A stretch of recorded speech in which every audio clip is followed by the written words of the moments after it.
Now today I will discuss about how to wish on meeting time and how to introduce ourselves।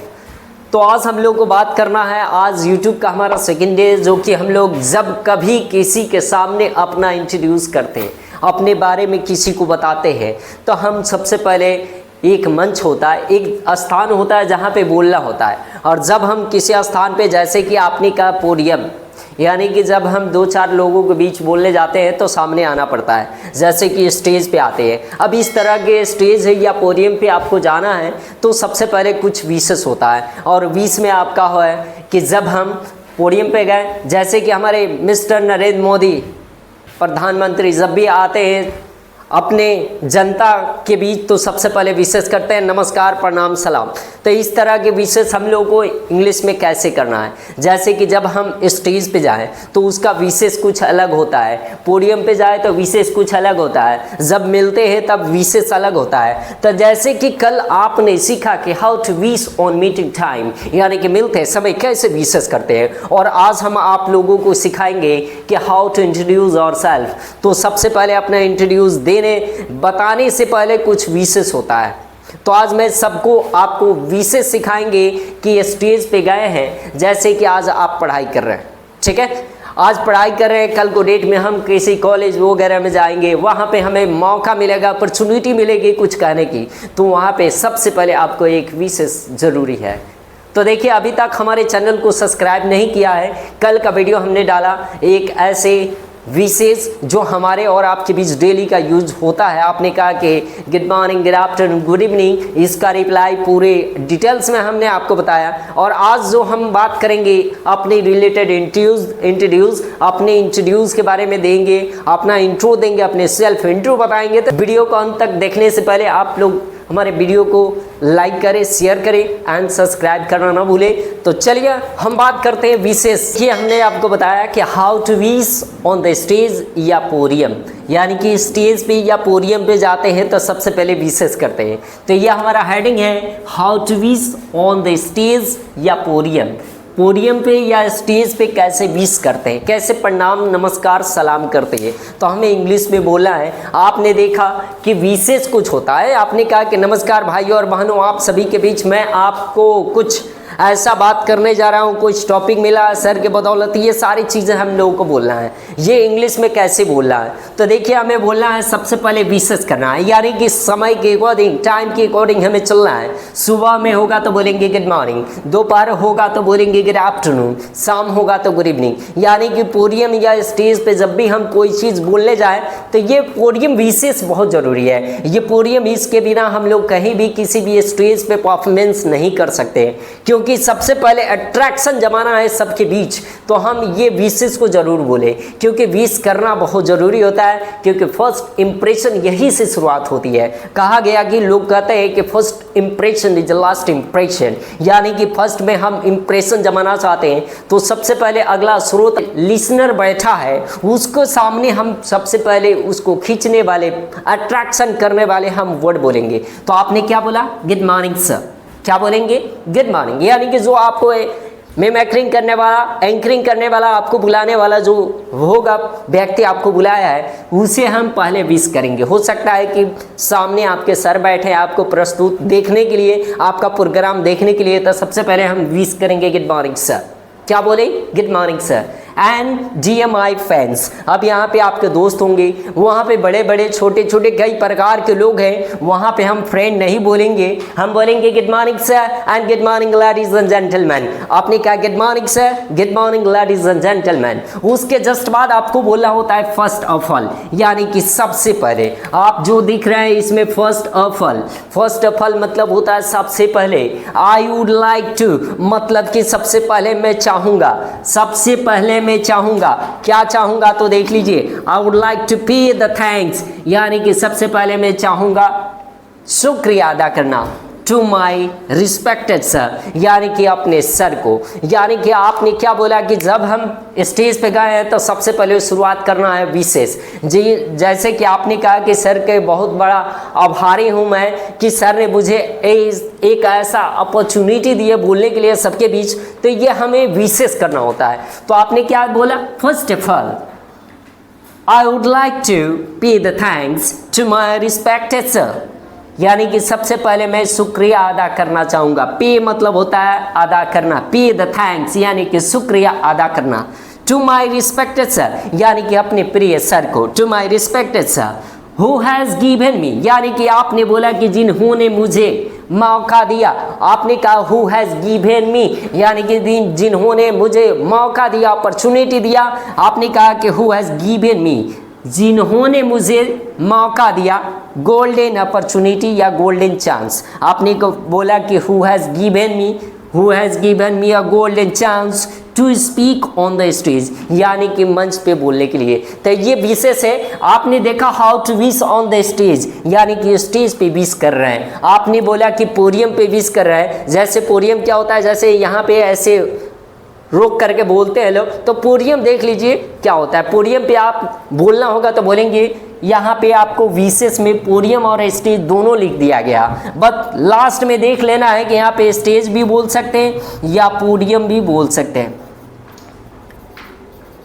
तो आपने कहा first of all देख लीजिए, good morning sir, good morning ladies and gentleman. Now today first of all I would like to pay the thanks to my respected sir who has given me a golden opportunity to speak on the stage. Now I am gonna. तो ये आपने विशेष जो देखा, इसको आप video को पूछ करें और अभी इसे नोटेड कर ले कि आपको कभी भी स्टेज पे बोलने में आसान हो जाएगा। और वीडियो को लाइक जरूर करें, शेयर। आपने कहा good morning sir and good morning my dear friends. First of all I would like to pay the thanks to my respected sir who has given me a golden opportunity, who has given me a golden chance to speak on the stage या podium. Now today उसके just बाद बोल रहा है now I am going यानी कि अब मैं बताने जा रहा हूँ। now I am going यानी कि विषय जहाँ पे इंड हो रहा है वहाँ से शुरुआत कर देंगे। now I am going to tell something about, आपने कहा now I am going about myself यानी कि मैं बताने जा रहा हूँ अपने सेल्फ इंट्रो, अपने बारे में अपने परिचय देने जा रहा हूं। तो बोलेंगे अबाउट माई सेल्फ इंट्रो।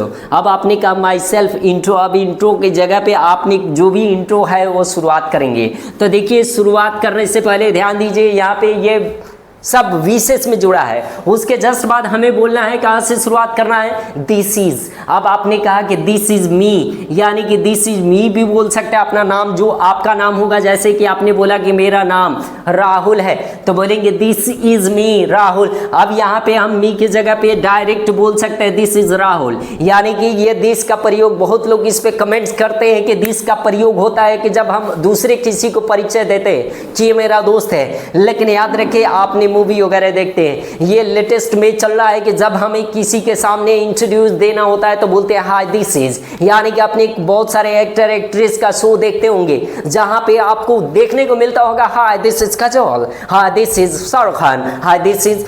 तो इस तरह का दिस इज का मतलब होता है मेरा नाम, यानी कि जो आपके सामने बैठा है, दो चार लोग आपके सामने बैठे हैं, वहां पे आपने कहा कि दिस इज यानी कि ये है। दिस का मतलब इशारा करते हुए बोला कि ये है, आपने बोला दिस इज। अब आपका जो नाम है, आपने बोला कि दिस इज राहुल, आपने बोला कि ये राहुल है, आपके इंट्रो हो गया। आपने कहा कि दिस इज। अब एक नॉर्मल सा इंट्रो होता है, एक मीडियम होता है, एक लॉन्ग भी होता है। जब कभी इंटरव्यू देने जा रहे हैं वहां पे आसानी से आप बोल सकेंगे और ये चलेगा। तो देखिए हम कॉलेज स्कूल या जब भी किसी को सामना कर रहे हैं तो इंट्रोड्यूस अपना सेल्फ इंट्रो कैसे दे।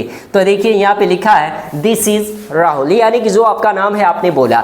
उसके जस्ट बाद बोलेंगे माई नेम इज यानी कि एक ओल्ड मॉडल में आप लोग बोलते हैं कि my name is, I am. अपना नाम भी यहाँ का मतलब, ये तीनों का मतलब होता है अपने नाम बोल सकते हैं। तो देखिए दिस इज एक लेटेस्ट होता है और नॉर्मल सा जो आपने डेली के यूज में आपने आज से नहीं बहुत पहले से पढ़ते आ रहा है कि आपने कहा माई नेम इज, तो माई नेम इज भी बोल सकते हैं। ये भी चलेबल है, याद रखिए ये भी वर्केबल है, आप बोल सकते हैं, गलत नहीं है। नेक्स्ट होता है आपने बोला आई एम, ये भी आप बोल सकते हैं कि मेरा नाम ये है। नेक्स्ट आगे हम लोग को सीखना है कि मैं कहाँ से हूँ।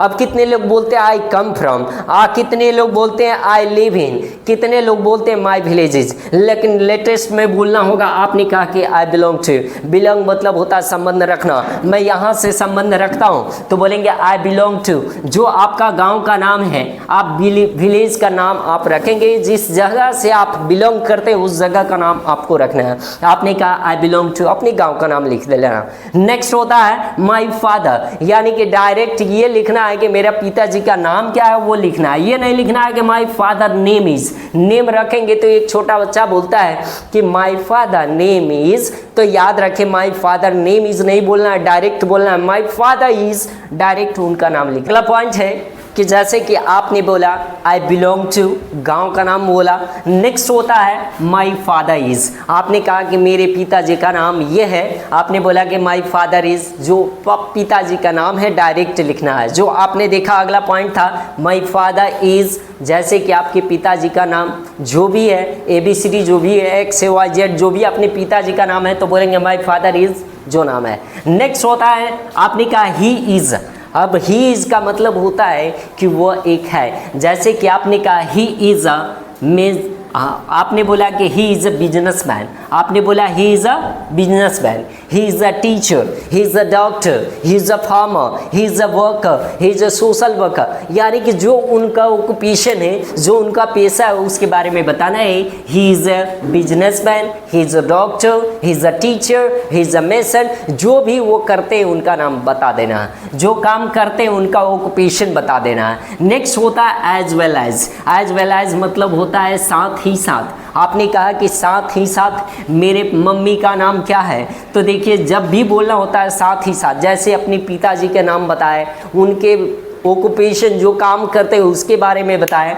लेकिन उसके जस्ट बाद बोल रहा है कि एज वेल एज, यानी कि साथ ही साथ। माई मदर इज़, यानी कि मम्मी का जो नाम है उसके बारे में बताना। माई मदर इज़, जो मम्मी का नाम है वो आपको XYZ जो भी नाम है मम्मी का आपको ऐड कर देना। नेक्स्ट होता है she is a good house maker, ये नहीं बोलना है कि she is a good housewife. आपने कहा कि she is a housewife, तो हाउस वाइफ एक नौकरानी का दर्जा आपने दिया, लेकिन मॉम का आपको ऊंची दर्जा के स्तर देना है। कोई भी वर्ड आपको बोलने से पहले सोच लीजिए। वर्कर, यानी कि आपने बोला कि एक घर में जो काम आता है, जो एक काम करती है, जो काम करने वाली औरत होती है, उसका आपने दर्जा दिया, लेकिन आपको बोलना है क्या, she is a good house maker. अब देखिए कि हाउस मेकर, मेक मतलब बनाना, अब मेकर मतलब होता है बनाने वाला। जैसे आपने देखा टीच मतलब पढ़ाना, टीचर मतलब पढ़ाने वाला। आपने कहा बोलना, बोलने को इंग्लिश में बोलते हैं स्पीक, स्पीक मतलब बोलना, स्पीकर मतलब बोलने वाला। लिसन मतलब सुनना, लिसनर मतलब सुनने वाला। उसी तरह मेक मतलब बनाना, मेकर मतलब बनाने वाला। तो मम्मी क्या करती है, घर को बनाती है। आपने देखा होगा कि मम जब से आपने होश संभाला तब से लेकर के आज तक घर सजाने, संवारने, बनाने में काम करते आ रही है। तो आपको एक अच्छी उनको जगह देना है, जैसे कि आपने बोला she is a good house maker and my education qualification. अब देखिए कितने लोग एजुकेशन पे ही काम चला लेते हैं, लेकिन याद रखिए बिल्कुल अलग होता है, ये दोनों डिफरेंस होता है। आपने कहा कि एंड माई एजुकेशन, एजुकेशन मतलब होता है शिक्षा, क्वालिफिकेशन मतलब होता है योग्यता। तो मैं कहाँ तक पढ़ा लिखा हूँ उसके बारे में बताना है। आपने कहा कि मेरा शिक्षा योग्यता यहाँ तक है, तो बोलेंगे माई एजुकेशन क्वालिफिकेशन, मेरा शिक्षा मेरा योग्यता, यानी कि हम जो क्लासेस पढ़े वो कहाँ तक इंड हुआ है। क्वालिफाइड मतलब होता है कि पास कर जाना, जिस एग्जाम में हमने पास कर लिया, एक अच्छा मार्क्स ला लिया, तो वो एक क्वालिफाइड हो जाता है, यानी कि हम पास कर गए। तो कौन सा मेरा शिक्षा कहाँ तक है, तो आपने बोला कि मेरा शिक्षा योग्यता, यानी कि मेरा योग्यता और एजुकेशन का जो स्तर है उसके बारे में बताना है। तो बोलेंगे माई education qualification I have done, यानी कि आपने कहा कि मैं कर चुका हूँ, जो आपका क्वालिफिकेशन है वो उसके बारे में बताना है। तो हो जाएगा आई हैव डन, यानी कि मैं कर चुका हूँ। आई हैव डन 10+2, आपने कहा कि I have done graduation. Next होता है राइट नाउ। राइट नाउ मतलब होता है इस दौरान, इस समय। आपने बोला कि right now I am doing spoken English, right now I am doing spoken English. अब कहाँ से स्पोकन कर रहा है? राइट नाउ के बाद आप ये जरूरी नहीं कि स्पोकन कहाँ से कर रहे हैं या स्पोकन ही है, आपके लाइफ में बहुत सारे ऐसे वर्क है जो आप कर रहे होंगे। अगर आपने कहा कि राइट नाउ इस समय मैं पढ़ाई कर रहा हूँ, तो बोलेंगे right now I am doing 10+2, यानी कि 10th आपने क्वालिफाइड में बता दिया। लेकिन करने में क्या है? आपने कहा राइट नाउ इस दौरान मैं 10+2 कर रहा हूँ, तो बोलेंगे right now I am doing 10+2। अब इसी के साथ हम स्पोकन क्लासेस कर रहे हैं, कंप्यूटर कोर्स कर रहे हैं, तो बोलेंगे right now I am doing computer course from, जहां से आप कर रहे हैं। आपने कहा कि right now I am doing spoken English from IS spoken centre, तो ये आपको लिखना, ये आप वीडियो को पूछ करें और नोटेट कर लें। शिक्षा योग्यता यहाँ तक है।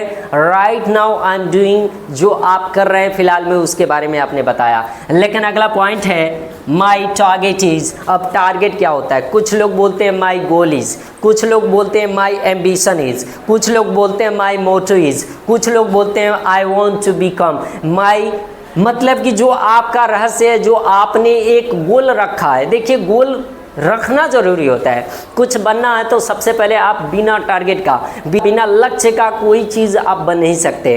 तो याद रखें, सबसे पहले अपना लक्ष्य को रखने के लिए हमें बोलना होगा माई टारगेट। आपने एम्बिशन और गोल आप इसको छोड़ देंगे, हमें टारगेट बोलना है, यानी कि एक टारगेट ही होता है जो कि पूरे विस्तार से आप किसी को बताते हैं कि मेरा टारगेट ये है, तो आपने बोला कि माई टारगेट। अब टारगेट नहीं बोलेंगे, my target is to be a, जो आप बनना चाहते हैं। आपने बोला कि my target is to be a doctor, my target is to be an engineer, my target is to be a good speaker, my target is to be a businessman. My target is, जो आपका target है उसके बारे में आपको यहाँ पे लिख देना है। बस यहाँ पे आपको लक्ष्य होना चाहिए कि आपका लक्ष्य क्या है। नेक्स्ट वन, आपने देखा कि माई hobby is. My hobby, hobby मतलब होता है खेलने का शौक। हर इंसान की एक शौक होता है खेलने का, जो आप ज़्यादा से ज़्यादा रुचि रखते हैं किसी काम को करने को। तो देखिए, आपको, आपने बोला कि माई टारगेट, अब टारगेट के जस्ट बाद आपने बोला हॉबी, ये अंत तक पहुंच चुके हैं। कोई ज़्यादा हमारा इंट्रो में नहीं है, जो कि ये एक नॉर्मल सा इंट्रोडक्शन है जो कि हर जगह चलेगा। इंटरव्यू के लिए तो ये समझिए कि एकदम ज़रूरी है। कहीं भी इंटरव्यू देने जाइए तो ये विशेष तो नहीं करना है, ये इंट्रोडक्शन आपके काम आएगा। तो देखिए, आपने बोला कि माई हॉबी, अब हॉबी इज भी है और यहाँ पे माई हॉबीज़ आर भी है। तो याद रखें दोनों में फ़र्क क्या है। जब हम इज बोलते हैं, जब बोलेंगे कि माई हॉबी इज़, तो हॉबी इज़ मतलब एक तरह का आपका शौक हो गया। जो आपका शौक है, आपने कहा कि my hobby is playing cricket, तो एक ही होगा। आपने बोला कि माई हॉबी इज प्लेइंग बैडमिंटन, एक ही होगा। आपने कहा कि माई हॉबी इज रीडिंग बुक, आपने बोला कि माई हॉबी इज वॉचिंग मूवी, आपने कहा कि माई hobby is making a videos, my hobby is. और सेकेंड वन है कि माई हॉबीज आर। अब कुछ लोगों का गाना गाना शौक होता है, कुछ लोगों का गाना के साथ डांस करना भी शौक होता है। कितने लोगों का शौक जो होता है अलग अलग होता है। शौक मतलब होता है हॉबीज। जो आपका हॉबी है, एक से अधिक हो जाए तो बोलिएगा माई हॉबीज आर, और एक होगा तो हॉबी इज। तो याद रखिए, आप नोट करते चले कि ताकि आपको आसान से शब्दों में आपको याद हो जाएगा। जैसे कि आपने कहा my hobbies are playing cricket and playing football. Next होता है दैट्स ऑल। ये दैट्स ऑल का मतलब होता है जब हम कोई बात खत्म करते हैं वहाँ पे बोलते हैं दैट्स ऑल। यानी कि जैसे कि कोई बात बता रहे हैं, अगला बोला कि और बोलिए, आपने कहा दैट्स ऑल। आप कोई सामान किसी को देते जा रहे हैं, और दीजिए, आपने कहा कि दैट्स ऑल। दैट्स ऑल का मतलब होता है बस यहीं तक। या आपने देखा होगा कोर्ट में, अदालत में, जब एक विटनेस जब कुछ गवाही वगैरह देना होता है तो दे करके क्या बोलता है, that's all you are honour. यानी कि दैट्स ऑल का मतलब होता है बस यहीं तक। जब हम कहीं पे ख़त्म करेंगे कोई भी बात, कोई भी पॉइंट बोलेंगे दैट्स ऑल, थैंक्स फॉर यानी कि शुक्रिया, फॉर लिसनिंग केयरफुली आपने कहा कि ध्यान से सुनने के लिए शुक्रिया।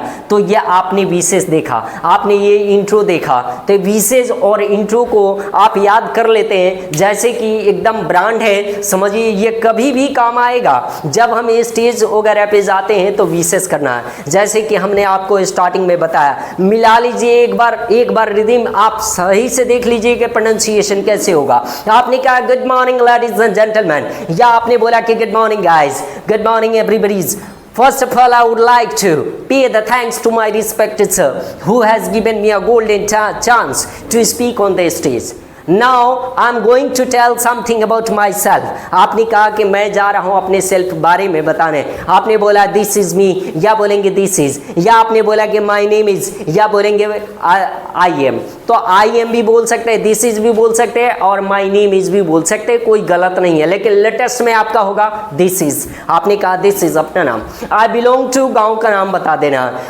आपने उसके जस्ट बाद बोलेंगे माई फादर इज। नेक्स्ट होता है he is a farmer, doctor, teacher, engineer. Next होता है एज वेल एज, साथ ही साथ माई मदर इज, मम्मी का नाम जो है वो दे देना है। उसके जस्ट बाद बोलेंगे she is a good house maker and उसके जस्ट बाद आपको बोलना है माई एजुकेशन क्वालिफिकेशन, आपका शिक्षा कहाँ तक है, आप कहाँ तक पढ़े लिखे, बोलेंगे माई education qualification. I have done 10+2 graduation, BA BCom जो भी आप पढ़ चुके हैं। नेक्स्ट होता है माई टारगेट इज, जो आपका टारगेट है। उससे पहले हमने लिखा कि राइट नाउ, राइट नाउ मतलब होता है इस दौरान, इस समय आप कर क्या रहे हैं। तो आप हो सकता है पढ़ाई करते समय कोई शॉर्टली जॉब कर रहे हैं, हो सकता है कि कोचिंग पढ़ा रहे हैं, छोटे बच्चों को पढ़ा रहे हैं, तो बोलेंगे right now I am doing teaching.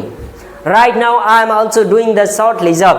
Right now I am doing the spoken English. Right now I am doing computer course. आपने कहा right now I am doing 10+2, जो आप कर रहे हैं उसके बारे में बताना है। लेकिन उससे पहले हमने क्या लिखा, my एजुकेशन क्वालिफिकेशन, जो आप पढ़ चुके हैं उसी के बारे में बताना है। नेक्स्ट होता है राइट नाउ, इस समय मैं पढ़ क्या रहा हूँ, तो right now I am doing, इस समय जो भी आपका कोर्स चल रहा है उसके बारे में बताना है। नेक्स्ट होता है आपने कहा माई टारगेट इज, यानी कि आपका लक्ष्य क्या है, आप क्या बनना चाहते हैं, तो बोलेंगे माई टारगेट इज। अब कितने लोग टारगेट की जगह पे माई गोल, माई एम्बिशन, बहुत तरह के विशेष बोलते हैं, बहुत लोगों के अंदर वो टारगेट होती है, तो उस टारगेट को बोलना है। नेक्स्ट होता है आपने कहा कि माई हॉबीज आर और इज, ये दोनों का यूज होता है। आपने कहा कि माई हॉबी इज, तो एक होगा, आपने कहा my hobby is playing cricket. अगर एक से अधिक होगा तो बोलेंगे my hobbies are listening music and dancing. Next होता है दैट्स ऑल, यानी कि that's all, thanks for listening carefully.